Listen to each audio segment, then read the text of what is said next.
Hey guys, this is T, and you're listening to the Hidden Oaks Overdose Football Fix with Gar and Josh. Enjoy the show, and remember, stonks do go up.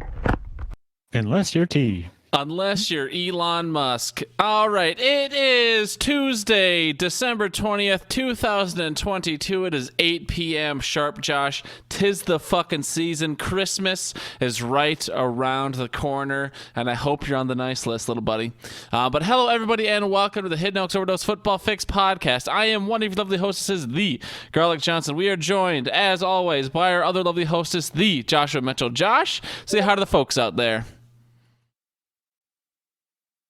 Folks. We do have a folk out there right now. We got Carmel Bear, who doesn't listen to the podcast anymore, but he's been texting me all night, so he's pretending to be available. But I appreciate you, Carmel Bear, for the 5 minutes you're going to be here, if that.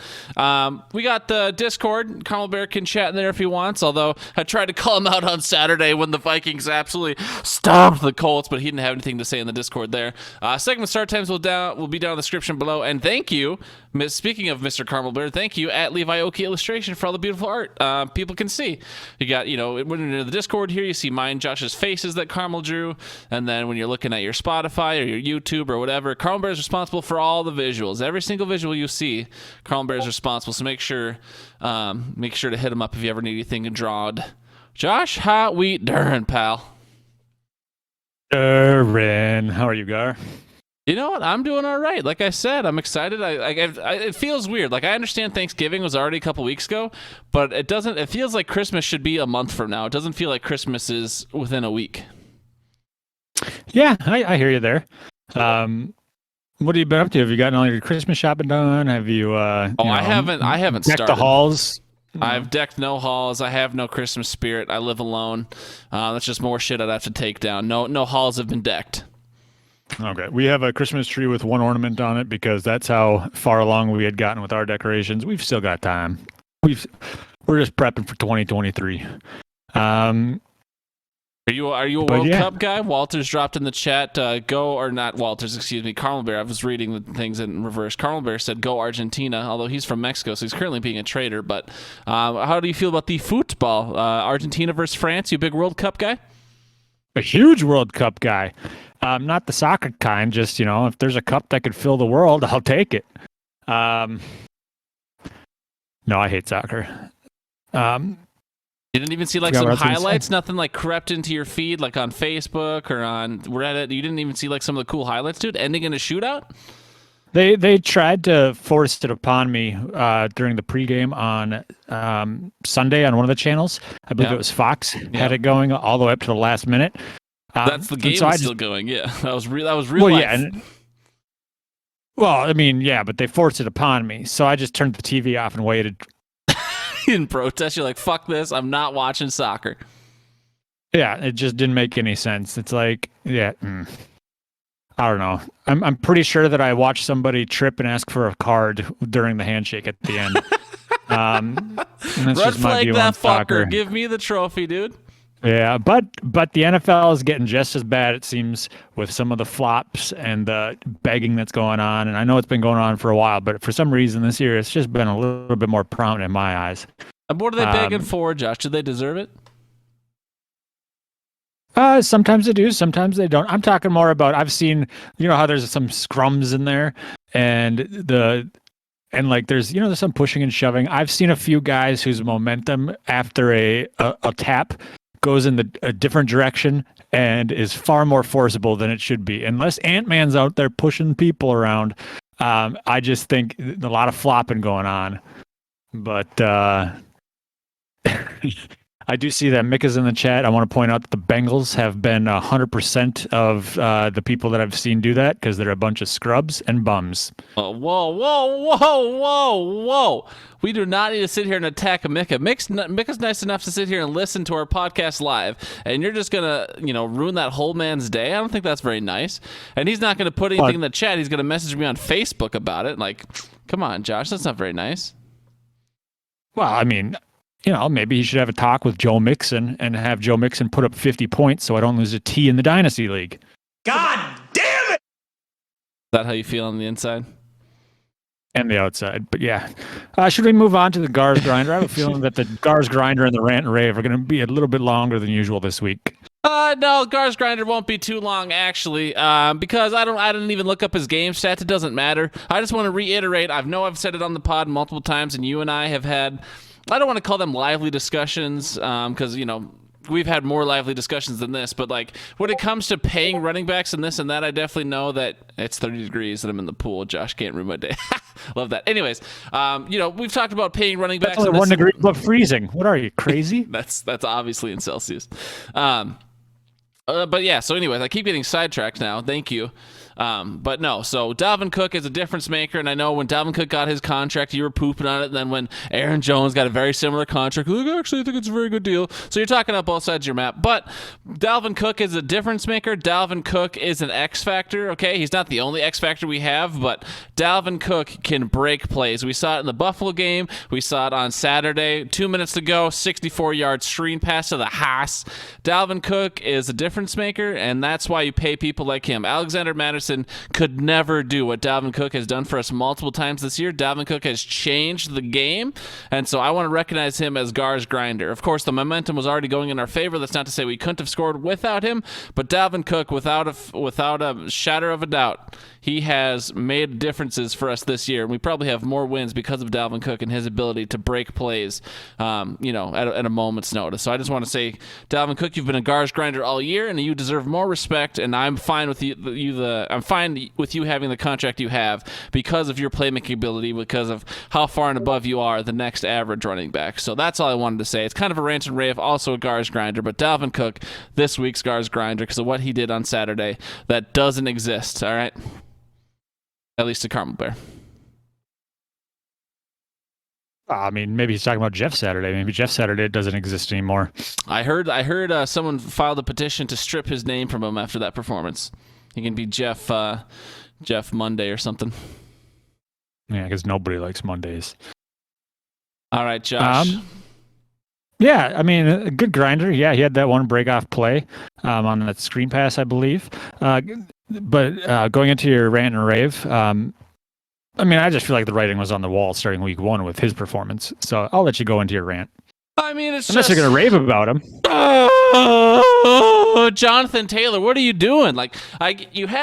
So you got hurt early, okay? I get it. It's not your fault. Things get banged up. Your team absolutely fucking stinks. Frank Reich gets fired. Matt Ryan doesn't live up to the hype. Sam Ellinger does not live up to the hype. Nick Foles fucking stinks, okay? Jonathan Taylor was put in a bad position all year. Why that team crumbled, I don't fully understand. Someone lost the locker room along the way. Okay, it happens, okay? But then you come back, okay? Jeff Saturday comes in. Jonathan Taylor's like, you know what? I'm healthy all of a sudden. Let me go pop off 20, 25 points, whatever the fuck it was, for a week or two. And then I'm like, okay, all right, you're back, Jonathan Taylor. I appreciate what was going on earlier. You're going to lead me back to the promised land. I've taken you first overall in a couple leagues. I kept you in a keeper league. I have you in the dynasty league. And then what the fuck happens, Josh? I'm playing Al, who lost his starting fucking quarterback in the dynasty league. I lost to Taylor Heineke because Jonathan Taylor puts up 1.3 points. Okay. I lost to Taylor Heineke. I lost to Al. The one playoff game I thought I was going to win last week, I fucking lost to fucking Al. What the fuck, Jonathan Taylor? Why? Yeah, I mean, I haven't gone through and looked at the mathematicals, but if Al didn't go up against 4 players in week 14 and somebody else made it, I don't think you would you have won? No, because you had the lowest scores of the playoff games I played. Never mind. You're a loser. I'm a loser too, though, so I can't really talk. Yeah, I kind of have the same feeling about David Montgomery. Like, seriously? Guys put up 20 points once the entire season, and then the first week of the playoffs, he decides to put up, 25 against me? And then or 21, and then Jalen Hurts doesn't know how to throw the ball into the end zone, so he decides to run. Turns out, good on you, Jalen Hurts owners. Maybe you get him for 1 week in the playoffs before his shoulder exploded, so... we don't cheer for injuries here, but now you're going to have to, trot out one of the guys on the waiver wire, Desmond Ridder or Mitch Trubisky if he's still available. I don't know. But God, screw you. It! Screw you, Jalen Hurts. I thought I had a chance to beat Foster in the Deflate These Balls League. But then Jalen Hurts, David Montgomery. I knew Justin Jefferson was going to get his. But then those two guys alone basically just said, you know what, Josh? Sit on this cactus and sit and then spin. And that's essentially what happened. Put you on the old spin cycle, huh? The spine spin. Yep, and then Devonta Adams didn't show up. He's too busy making nacho fry commercials with the Taco Bell in his house. So blind, you think he's Derek Carr out there throwing the ball. It's just trash. I hate football, and I'm only excited for one league that I'm going to be not excited for 7 days from now when I'm doing the same exact rant, same exact rave, non-rave, because my team loses, because I stink at this game, and I entered the playoffs with 5 teams, and I'm going into the second week with only 1. Well, Josh, we talk about ranting. Let's rave for a bit. And this doesn't have anything to do, you didn't lose to me, but one of the leagues I was not very optimistic in was my my old men's league, the Flea Flicker, it's the Jerome Bettis League. I decided, you know what, I don't have much to lose. Let's go ahead and let's start Kirk Cousins over Tom Brady just to see what'll happen. I'm going to lose to Josh Allen anyways. And this is a league, again, I've said it many times, but this is a league where you get 1 point for every 10 passing yards and 6 points for touchdowns. So QBs are a big fucking deal in this league. Josh Allen puts up 63 points when they played their Saturday night game. But you know what? You know what the new nightmare did on Saturday at noon, Josh? 72 fantasy points, 460 yards, 4 touchdowns. Kirk Cousins, the noon nightmare, helps me, leads me to a victory narrowly over Uncle Brian, 126 to 124. Absolutely get fucked on the shoulders of Kirk Cousins and his Coles Cash, dude. Woo! All right, I wanted to get a rave in there since I ranted as well. Gotta have some positivity with the negativity, you know. Is he a new nightmare? Because it was probably closer to 130 when you actually started to learn how to play the foosball. Well, you see, Josh, and that's a discussion I'm willing to have with you as well. Are we hacking the game if we have an entire half that's garbage time? I have no idea. Kirk's only good in garbage time, but you know, if there's an entire half of football, that's garbage time. See, that's where I thought that this podcast might go a little bit longer in these sections because I wanted to get your honest opinion. That victory, I will give you props, the Vikings props. That was an amazing comeback. They deserve props. The Colts actually, they imploded. I'm pretty sure that 11 of the guys out there never goes down by 33. No. Well, they don't usually. But I'm just sitting here wondering, like, why the hell couldn't they do that in the first half, Gar? What's going on? Does your coach just go out there and not give them fruit snacks until halftime, and that's what they need to power up? I mean, wouldn't you power up with some fruit snacks? Yeah. Everybody knows you power up with fruit snacks, but why is your coach wait until halftime to give it to them? Well, you know, didn't want them to get tired. Didn't want them to get stuck in their teeth, and then they'd be sitting there all game with it, you know? And they just wanted another half, you know? But no, all right. No, I'm just honest. I want your honest opinion because, yeah, you gave me the mocking. Good teams go down by 33. But, you know, the Colts only got 140 yards in total offense, I think. So it's not like you were playing a very good team to begin with. It just, you know, you guys were stuck in mud that first half.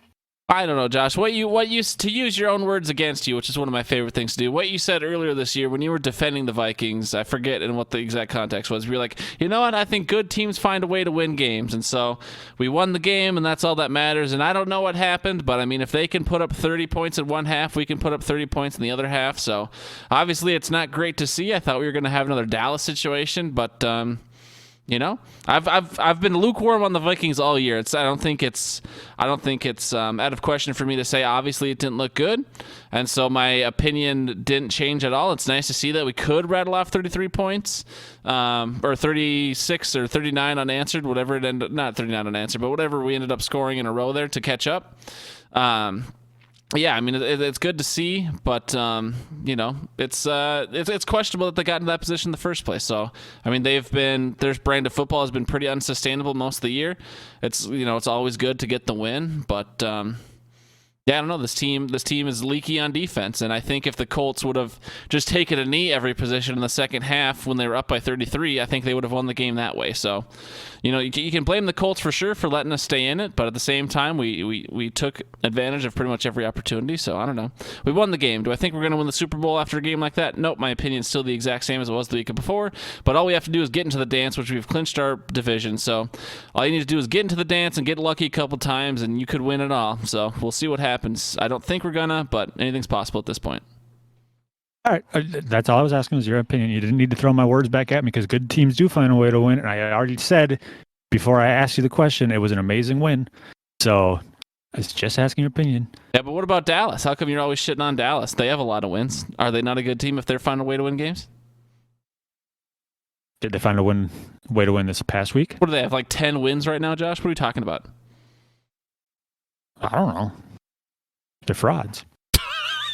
I see, but they've won a lot of games, so I'm trying to understand where your logic is different there. Well, it's circumstantial. It doesn't matter. I don't have to have this. I don't have to have a blanket reason for all teams when they win and lose. Arizona Cardinals last year started 7-0. I thought they were frauds at that point. Why? Because Green Bay went in there with a backup everything and decided to come out with a win because AJ Green doesn't know how to turn left. Got the Zoolander effect, but no, I mean there are teams that they rattle off a lot of wins. They're good teams, they're solid teams, and that's that. There are teams that get a lot of wins, a la Matt LaFleur's first year when they went 13-3, and they aren't a good team. They're frauds. That was the Green Bay Packers. I'm willing to admit when the Packers are frauds. All right, want to move on to the weekly recap? I'd rather not. I was going to say, are you going to end up being the fraud in this section or what? I mean, yeah, I already alluded to it, so I'll start with my grain of salt here. Let's just say that if I were at a restaurant and the waiter brought me out to Brad, he'd say, nope, too much salt. So, oh, no. You've been I've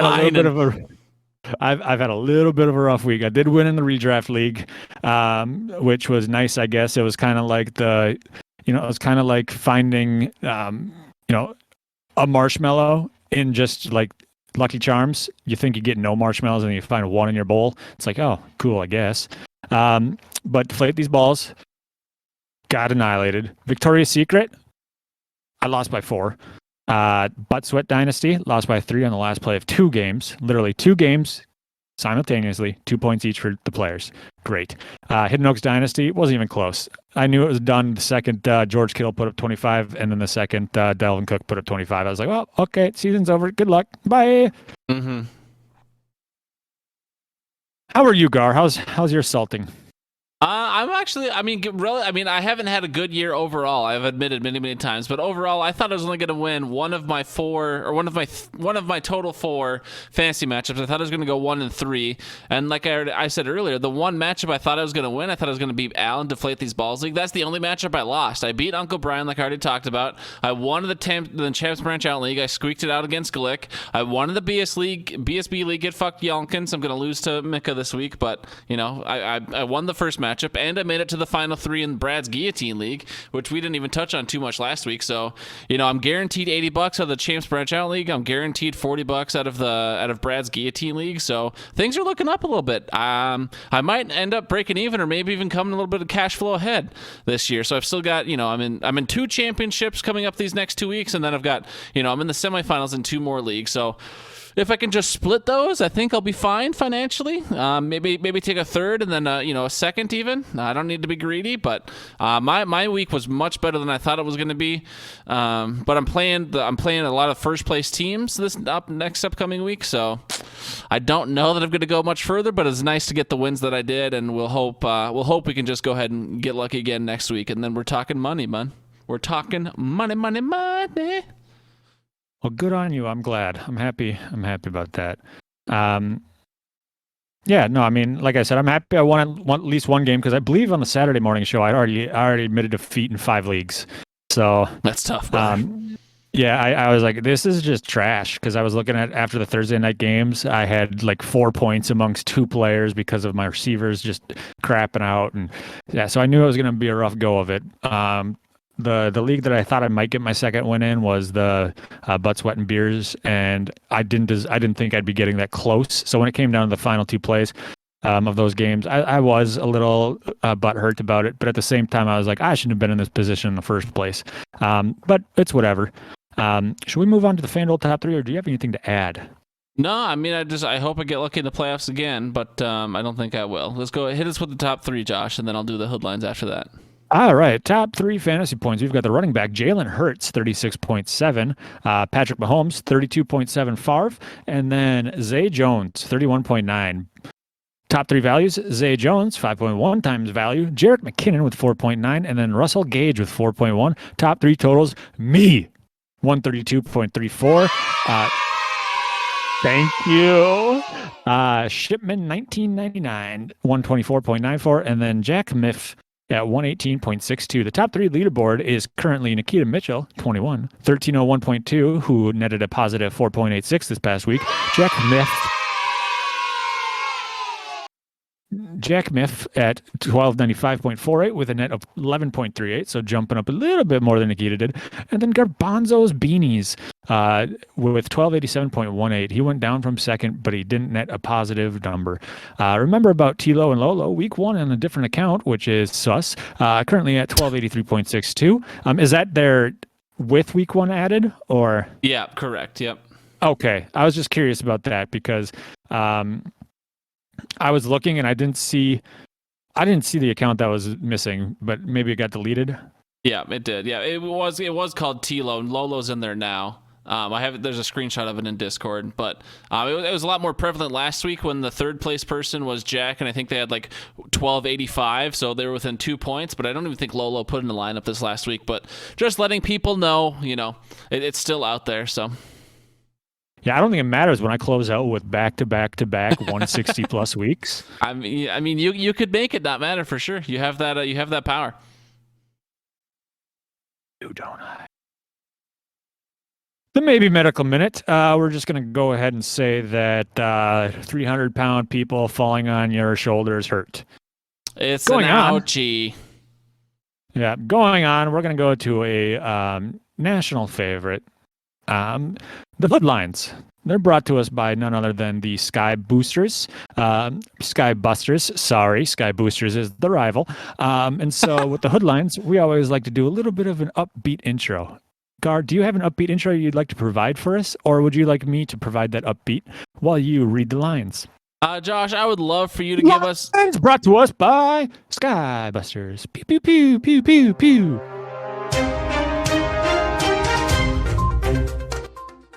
Tonight, just like Thomas said, little engines can do big things, Josh. Nikita stuns the 3-time champ, emptying his wallet and gifting all the Coles cash to her leading man.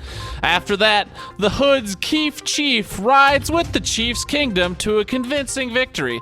Arrowheads account for 60% of Bradley's 153 winning score.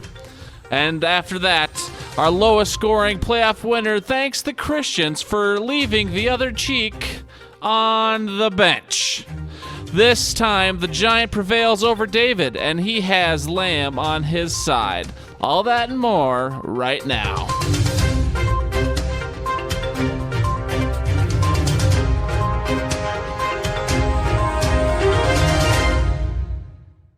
Josh, you won in the league. How do you feel, pal?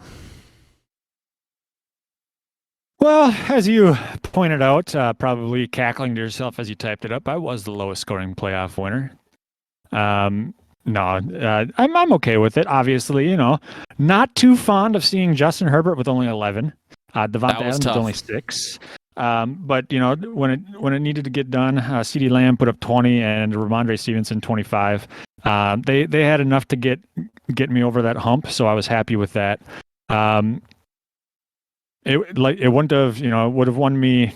It would have, I would have won the other losers that played. Would not have beat any of the winners. I would have won the other losers. That's my new favorite sentence of all time. I'm gonna soundbite that. I would have won the other losers. I hope I didn't speak too early after that, so it's a clean soundbite. That was fucking hilarious. Well, I would have, and so we're looking back at this. My predictions not necessarily spot on. I predicted Hammer. I predicted Derek, and I did predict Brad, and that one was kind of the biggest blowout.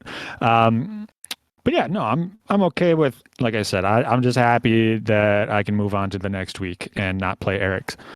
And I want to be very clear. I wasn't necessarily trying to shit on you a lot about how you were low-scoring playoff winner. It was a fact, but also it's like both you and Hammer. But I was looking at it from Hammer's perspective because he was the one who lost. Hammer had a lot of points on the bench, and I know you had a lot of bench points too. But it's like, god damn. Just based on how you guys might have set your lineup differently, and of course, if or what does D-Butt always say? If we're fists, we'd always be drunk or whatever. So there's always so many ifs, but like that matchup could have gone a lot of different ways based on who was plugged and played where. So it's just interesting to see how many bench points you both have, which is a credit to your guys' depth, of course, but at the same time, it's like, damn, there's a lot of points on your respective benches. Yeah, no, I didn't notice that. I thought that. So I knew that. I know in a couple of my leagues I played against people who had Zay Jones on their bench, and I was given size of relief. But then after I lost those matchups, I was like, I wish you would have played that guy. So then I would have just known right away. Yeah, just rip the Band-Aid, please. Yeah. But yeah, no, and so next week I believe I know that Saturday we'll probably spend more time on it, but I play Bradley and Nikita plays Eric. And I don't want to sound very pessimistic about the Mitchell's household chance, but Nikita is currently projected to lose by 40 or 32, and I'm projected to lose by 6. That is a bit rough, but a lot of things can happen. The crazier things have happened, so we'll focus on that a bit more on Saturday morning. And there's going to be a lot of Saturday football, so if your Christmas is going to be ruined, it'll be ruined on Christmas Eve most likely, depending on when your players play. But we will talk about that more on Saturday. But big shout out to Nikita, big shout out to Josh, big shout out to Brad, and then Eric coming into the fold here after enjoying that nice bye that he earned. Good luck to everyone next week, and we'll talk about you more later. Josh, so you're still alive in one playoff, or you're still alive in one league, as I had heard you allude to just a bit ago. You're probably not making any waiver wire moves at this point. There's no more bye weeks. Obviously, we're well past that and going into week 16 and this and that. But maybe you got injured. Maybe maybe Jalen Hurts goes down for you. Or maybe you lost maybe you lost JT like I did. Do you think Zach Moss is worthy of anything for the Colts? Do you think Gardner Minshew will be worth a start if Jalen Hurts doesn't go? Or, KJ Osborne, we watched him really absolutely pop off this last week. Kind of each different position we're hitting there. Are any of those worth it for you in the playoffs? Or would you never start someone off the waivers like that? Would you start your reliables instead? Well, Gardner Minshew, I'd probably try it out there by himself, if that were allowed in most of my leagues, because that's a league winner.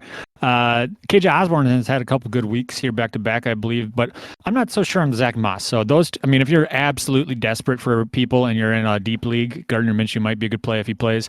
Otherwise, KJ Osborne, if the same situation, if you're in a deep league or you have somebody like Tyler Lockett who's not going to play, or I'm trying to think of there's a couple other wide receivers that I think got hurt this past weekend that won't be playing. Then he might be a good plug-in for that kind of wide receiver 2 flex spot. As far as league winners go, I don't think any of those 3 are going to be a league winner, but right now I think that the biggest league winner is somebody that nobody would have thought of even like 6 weeks ago, and that's Jerick McKinnon. Like, holy cow, back-to-back 30 plus weeks, and he's going up against the 31st ranked defense next week in Seattle. Granted, championship week, it is the number 1 ranked defense, I think, with Denver, or one of the top defenses. But I would hate to play somebody who has Jerick McKinnon this week, who's going up against Seattle. I am. Brad. So is Brad going to just ream you a new one? Are you going to need to call the welder or what? Well, I mean, yeah, because it's like, okay, Jerick McKinnon, he has what, 1 rush touchdown and like 4 receiving touchdowns in that span? Something like 3 that. receiving. Yeah, 3 receiving. And it's like, well, okay, yeah, that's fine and all. No, his quarterback's the one throwing him the ball. So the receiving touchdowns get, 10 points. So you already alluded to him having, all of the Chiefs, which he does essentially. Mahomes, Kelsey, McKinnon, Butker. Yeah, my only hope is that the Green Bay defense steps up and stops Jalen Waddle. They won't. Jerick McKinnon's not going to get stopped. Alvin Kamara goes up against Cleveland. He's literally put up 6 points, which is a lie. He's put up, more than 10 points twice in the last 6-7 weeks. But he had a 42-point week in week 8, so he's going to repeat that in week 16 because law of eights. Guaranteed, dude. So I'm not looking too positive. Brad's team is a league winner. That's how I'm viewing it. All right, well, we'll see what happens. A lot of crazy things have happened. Jesse made it to the final 3 in Brad's Guillotine League, okay? So let's just, we'll talk about that. I guess we won't talk about that in a second, but we'll talk about who has left us. But before we do that, Josh, we'll go ahead and we'll just say we appreciate everyone listening so much. We've still got, a couple weeks left here. We've got the semis and then the championship, so we'll still be going strong here, but happy holidays and this and that. We'll be back here Saturday at 8 a.m., right, Josh? You have no conflict Saturday? I mean, it's pretty early on Christmas Eve. So even if you had anything going on, I'm sure it wouldn't be that early, but yeah, it should be. That was a very hard commitment. I appreciate that. But with that, Josh, we appreciate everyone who has listened, but it's it can be very sad out there sometimes, and I begged you, I pleaded with you to have us an obituary ready for this week, and we've lost our last life in the Guillotine League. The final 3 going to the championship, and I don't think the 2 losers technically get their head chopped off, right? Because we all finish at the same time. So we've lost our last soul, Josh. And with that, I'll transition to you, and I don't know if you want me to just start playing the music or if you want to talk a little bit before I start playing the music, but just let me know because we're out of practice here. But why are we sad today, Josh? Well, I just want to go ahead and point out that it's not a true Guillotine League if you're allowing 2 people to live. In which case, it's whatever. But yes, I would like to start the music so people can get in the right mood. Okay. Sorry. We'll play it for a little bit and then I'll tune it down.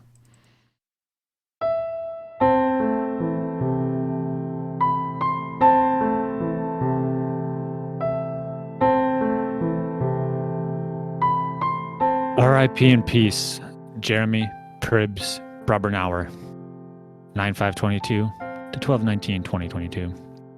Loving husband, caring father, dead fantasy footballer. These are just a few things that our parental control settings will allow us to say in light of Jeremy's passing. In an act that we can only call kindness because of the aforementioned parental settings, the eldest son has decided to donate Jeremy's fantasy assets and knowledge to charity. After taking more time to think of a charity than Jeremy did to set his lineup this week, it's been decided that his fantasy assets would go to Dumb Stir Charities. Little is known about this charity, but it's probably safe to assume that they help public education students with cooking classes. Jeremy will be missed, but the world must keep spinning. In his final moments, Jeremy requested the lyrics for Work It by Missy Elliott to be read. I'm not going to read them, but I just wanted to let you know that he requested them. R.I.P. in peace, Jeremy Pribbenauer. Finn.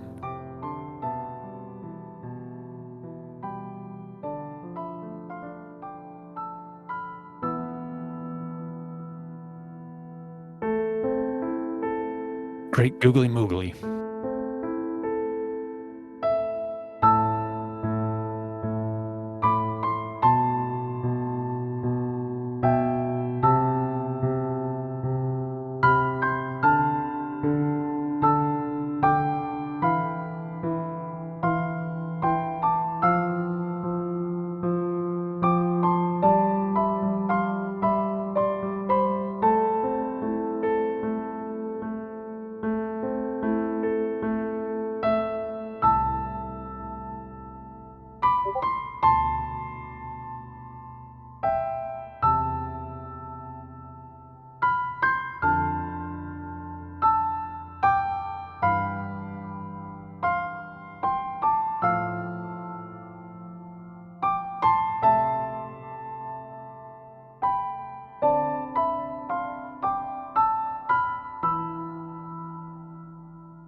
God damn it! God damn it! Just meh? Why just meh?